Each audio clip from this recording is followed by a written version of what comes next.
अस्सलाम वालेकुम my YouTube friends, welcome back to my channel.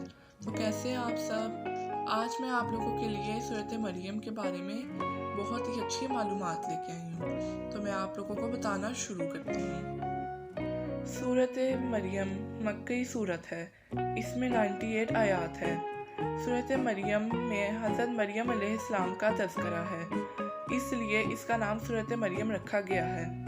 सूरत मरियम इस ज़माने में नाजिल हुई जब मुशरिकीन मक्का मुसलमानों पर जुल्म कर रहे थे। इस मौका पर हज़रत मोहम्मद सल्लल्लाहु अलैहि वसल्लम ने सहाबा किराम रज़ी ताला अन्हा को हबशा की तरफ हिजरत करने का हुक्म दिया। हबशा बर-ए-आज़म अफ्रीका का एक मुल्क था।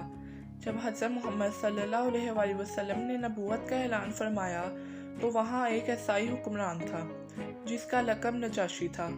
नजाशी बहुत रहमदिल और आदिल बादशाह था। वो किसी पर जुल्म नहीं करता था।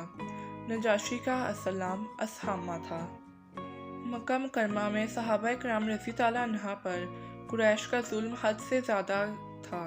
इस मौका पर हज़रत मोहम्मद रसूलुल्लाह खातमुन नबीयीन सल्लल्लाहु अलैहि वसल्लम ने महसूस किया कि इस तरह के सख्त हालात में मुसलमान कैसे ज़िंदगी बसर करेंगे।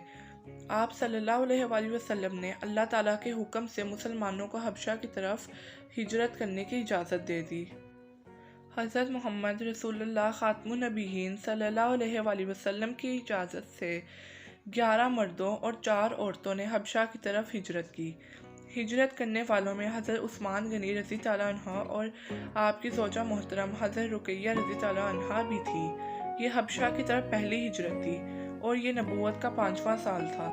मुसलमान अमन की तलाश में हबशा पहुँचे, लेकिन मक्का मुकरमा के काफिरों से ये बात बर्दाश्त ना हुई। वो चाहते थे कि मुसलमान कहीं भी चैन और सुकून से ना रहें। उन्होंने तोहफे देकर अपने कुछ लोगों को नजाशी के पास भेजा। इन लोगों ने वहाँ कीमती तोहफे पेश किए और नजाशी से कहा कि हमारे इलाके से चंद नासमझ लोग भागकर यहाँ आ गए हैं। उन्होंने अपने बाप दादा का दीन छोड़कर नया दीन अख्तियार कर लिया है और वो आपके दीन के भी बेहद खिलाफ है।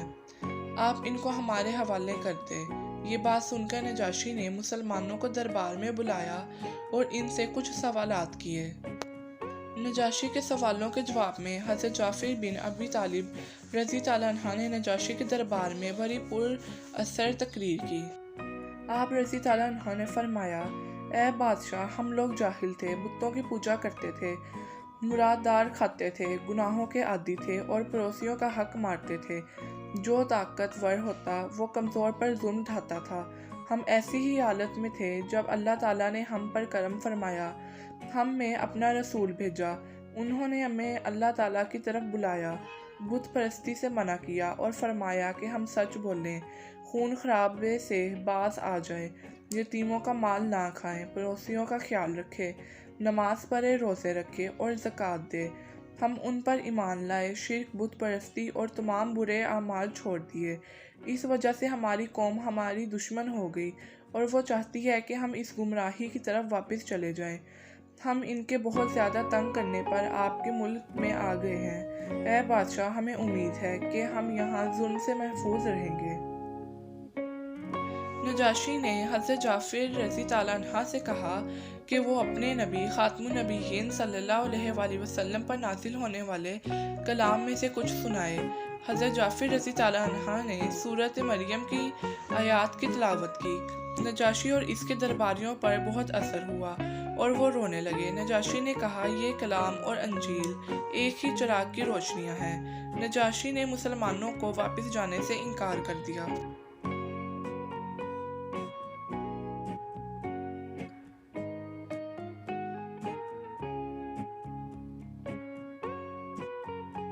इस तरह मक्का वालों का ये वफद नाकाम वापस हुआ और मुसलमान वहाँ अमन और सुकून से रहने लगे।